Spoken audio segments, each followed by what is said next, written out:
Because AI isn't just a technology story, it's a capital story. Right now, the US is still leading the charge, but Europe is coming in hot with fresh talent, bold ideas, and serious investment momentum. The question is, where are the smartest bets being placed? What's unique about Europe's AI ecosystem? And where is it still playing catch up? To break it down, I've got 4 investors who are seeing the deals shaping the market and catching the next wave before it hits headlines. Please welcome to the stage Ben Fletcher, partner at Accel, Tom Hulme, managing partner and head of Europe at GV, Alex Lim, general partner at IVP's London office, and Rana Yared, partner at Balderton Capital.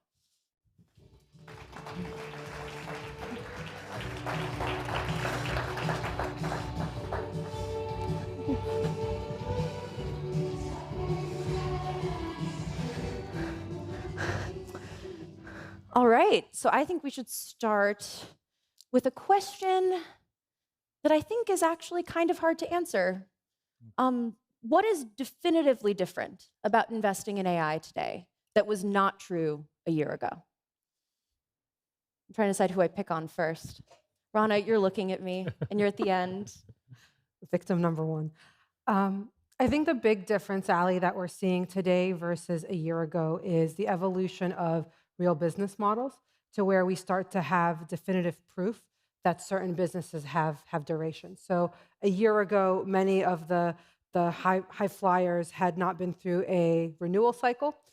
We didn't really know if their clients are going to stay around. Frankly, neither did they. And they were working on a different generation, a less performant generation of underlying foundation models. There's been a huge advancement in foundation models today, both on the large language side, but also in the video vision side. We now have seen renewal cycles on a lot of the enterprise names, and you can really see that they have duration with big clients. And we've seen fundraisers against that progress from investors who have deep capital pockets to help those businesses grow more. Alex, you're next. Yeah, I think one of the things that's changed over the last year is that the model providers, the winners, have started to emerge. We are thinking more and more within our companies about which companies to build with alongside, and it's Anthropic, it's OpenAI, and a small number of others. Last year, that picture was a lot less clear. It was a lot more of a jumbled landscape. And so I think now entrepreneurs and founders have the tools that they are at their disposal to build. And so they can focus a lot more on product, on the application layer, which is where we have typically liked to invest in the past. And it's a more solid footing to build on. The model providers are still increasing their performance. The rate of innovation is still very, very high. So founders still need to think for the future and build for that future. But I think it's a little bit easier to be a new company, a startup in this environment than it was a year ago. Yes. A couple of quick Tom. thoughts, just so I'll take the same pattern. So we'll start with foundation models and then application layer. I guess the biggest difference in the foundation model is the speed of commoditization and reduction of cost. So if you look at the per token price, because of DeepSeek and other open source models, it's actually decreased 1,200x in the last 2 years. So the cost of running large language models and diffusion models is collapsing. So that's the first observation. We think that's important because actually sort of generative AI might become a utility, but the challenge for investors is where do you invest with a sort of long-term moat? And so the good news, as Alex said, is we're seeing the application layer really starting to grow. I mean, some of the fastest growing companies in our portfolio globally are in the application layer. So the places where large language models are reliable enough today are the sort of front end of adoption. So we have a business like Synthesia in London we invested in where the videos are good enough today. They're over 100 million ARR. Or we have businesses like Harvey in legal tech where it's good enough today. They're doing another round at the moment. Both of whom will be here. Great. And another one is in coding, obviously. One of these areas where it's sufficient, it works today. You've seen the rate of growth of Cursor. That current round is absolutely extraordinary to see. And we have businesses like Bolt.new, StatBlitz, that went from 0 revenue up to 40 in 12 weeks because actually they're superpowering users like never before. So that bleeding edge of applications, as Alex said, we're seeing faster growing businesses than I think we've ever seen before. Ben. I'd say one of the biggest things that we've seen is about a year ago, there was a lot more experimental budgets that folks were thinking about when they were experimenting with AI. We've seen a big shift where now when we talk with CIOs and CTOs of large Fortune 500 companies, it's completely shifted over. They're now thinking through how do we make sure that we have enough budget so that they can bring that into their companies. And so whereas before it was very experimental, how am I using these things? Now there's a full burgeoning ecosystem that's being built around all these different companies. And so whether it's Sierra that is now on the data side for helping with AI and where's all your data, companies that are helping you on the identity side, company out of Israel called Oasis. Our portfolio is now around what are the picks and shovels and how do we make sure that these things are going into production, into real budgets, and these are long-lasting companies that we think are going to continue to be durable. If you would have asked us a year ago, it was all experimental, put on a credit card.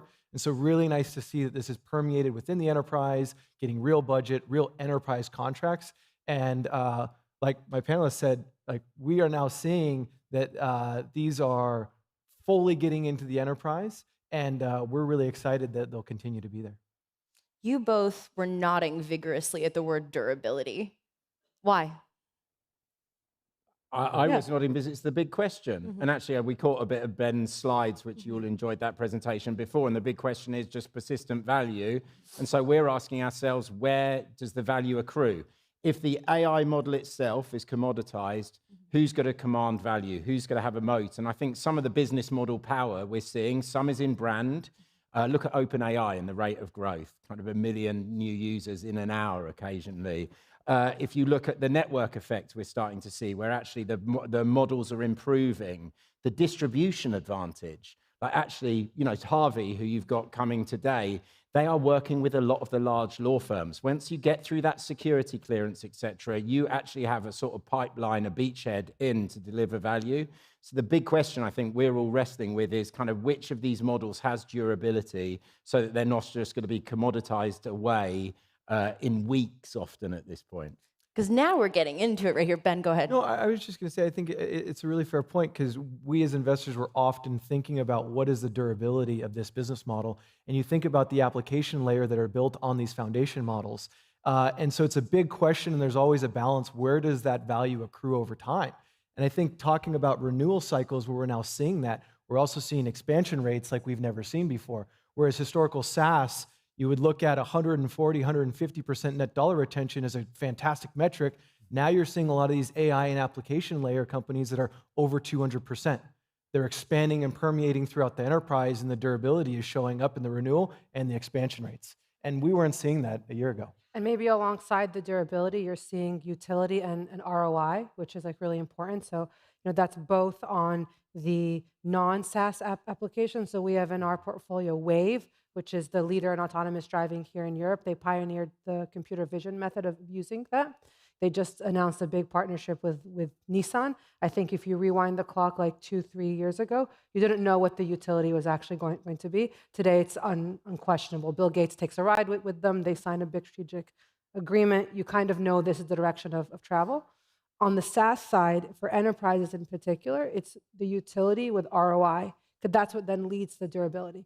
If the customers don't see that it makes the productivity of their firm better, then they don't continue to buy it. So that's ultimately what's clicking today that wasn't clicking a year ago, that then leads to the renewal, which leads to a durable long-term business.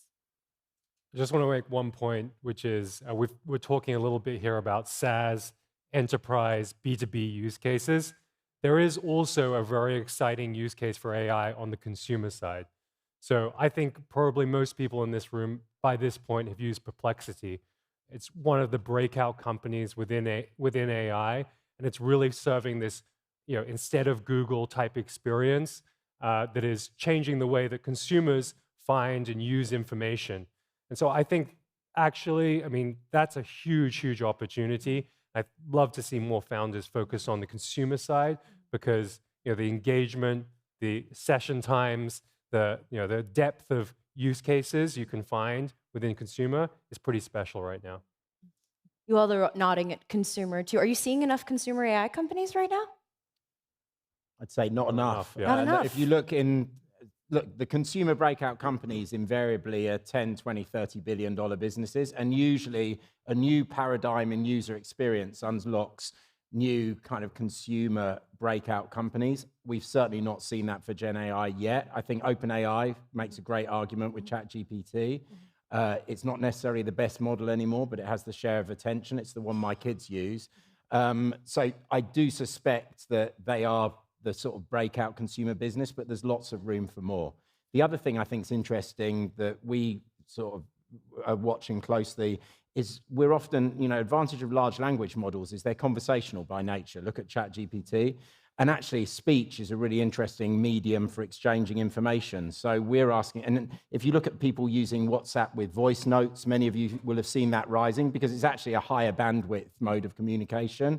I think starting to think through those, like we invested in Neuralink because of this. We have an Israeli company that's actually finding creative ways to sort of converse through silent speech. I think this is a really interesting place that maybe the consumer business will come from. Yeah, the other thing that I'm seeing is OpenAI was the first company that really broke down the barriers of an enterprise business and a consumer business and seeing them come together.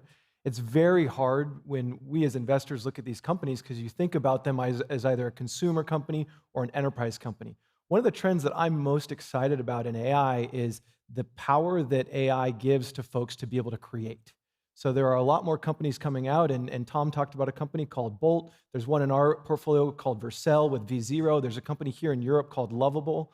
And what they're doing is they're empowering non-technical users to build web and mobile applications for the first time. So you get a front end and a fully operating and functional back end, and you can piece them together. So you can now, if you're a non-technical user, you can build a SaaS application, you can build an e-commerce platform. And so whereas this company looks like an enterprise company on the outside, if you really get under, this is now turning into a consumer company because it's opening up the bands for who can actually use this, who can build, and who can create. And so I'm really excited to see that AI has broken down those barriers and just bringing it online a whole new generation of folks that can create for the first time. This is the fastest path in my mind to increased productivity at the underlying enterprises. So our portfolio company, Writer, has the same impact. Instead of going through the central teams, they're going through embedded teams. And so what they're able to do is massively increase the underlying productivity with using their agentic AI of non-tech users who suddenly have the capability to do things they would have asked someone else to do for themselves.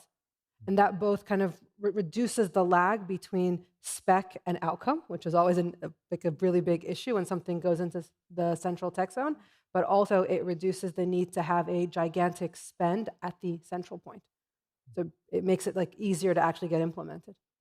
Out of curiosity, all of you here, who here has used a consumer AI tool? ChatGPT, Perplexity, something of that like? Show of hands. Everyone, essentially? I suppose this is exactly the right room to ask, though, isn't it? Yeah. Let's talk about Europe. What advantages does Europe's AI ecosystem have? And then don't worry, we'll get to the challenges, too. Let's start with the advantages, though. Let's start with the good stuff.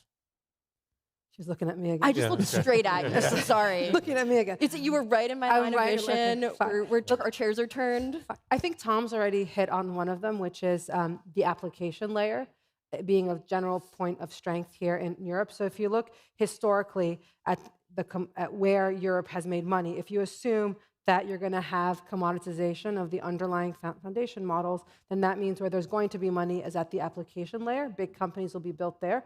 And in previous technology cycles, we've actually seen Europe massively excel at that application layer. And so there's no reason to believe that as a body of people, we can't do that again. A third of the world's engineers graduate here globally. And we have a pretty strong technical foundation at the secondary school layer in math and science that is not ubiquitous everywhere else. And so there's definitely that technical know-how as well as a history of building the right kind of businesses here. I mean, I'll just tag on to that just on that last point. The talent here in Europe is ready to build great companies. The technical universities, the sort of businesses that have actually grown up here, like DeepMind, Stability, that invented the diffusion model, are all European businesses. you're seeing great innovation come out of Europe. Now, there are some things also, which maybe we'll get to, holding Europe back. The scaling talent, it takes a lot more than just engineers to build a great company and a great business. And so I'd love to see more companies like Synthesia or 11 Labs continue their growth path here in Europe. And there's more and more talent coming back from the US to help them on that journey. But we need to think about what is rate limiters now. And I think that one of it is executive talent. Mm-hmm. Interesting. We'll come back to this. Tom. Just fully concur. We have 3 of the best. In the UK, we have 3 of the top 10 research universities on the planet. I just wish they would graduate more students. Like if you just look at roboticists and computer scientists graduating from Imperial and Oxbridge, it's only about 500 a year.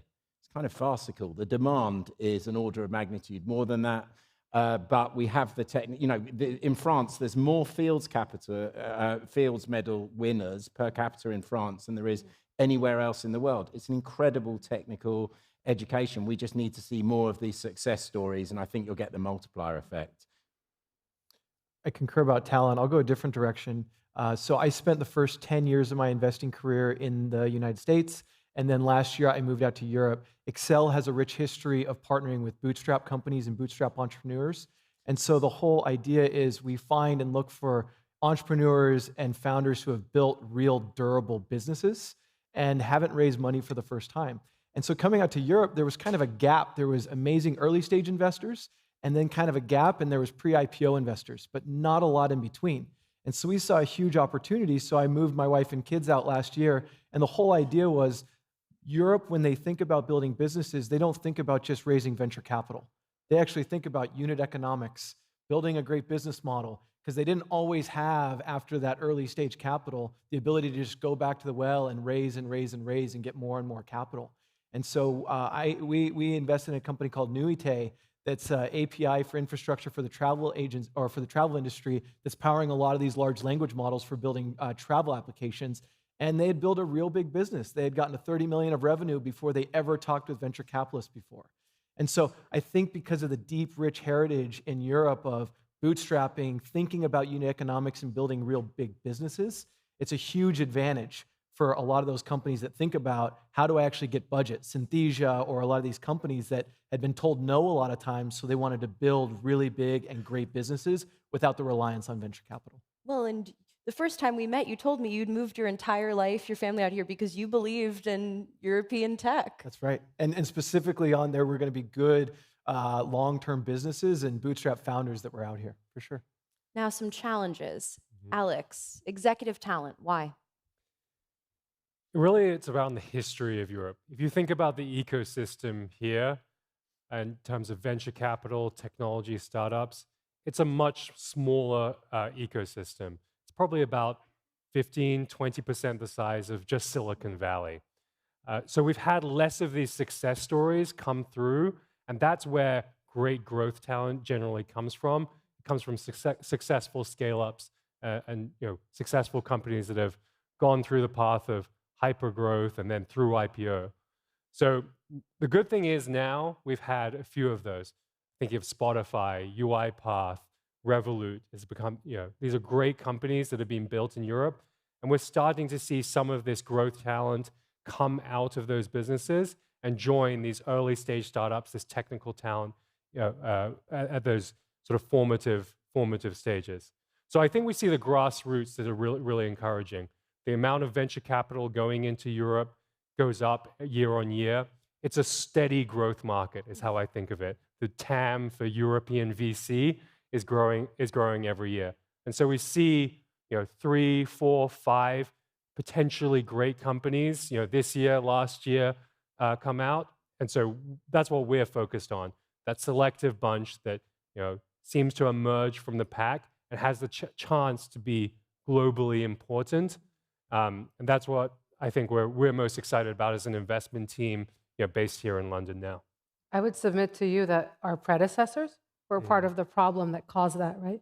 Because the history of European venture, I first arrived here in 2008, and the conceived wisdom was Once your business gets to a particular size, all of our predecessors would encourage the company to actually move itself to the US. So one of my partners, Yep. Bernard, founded Business Objects. He ran it out of California, right? And so then people don't know if they have a French business or a American business. Yep. And all of the talent that grew his business, and he's not alone, stayed there.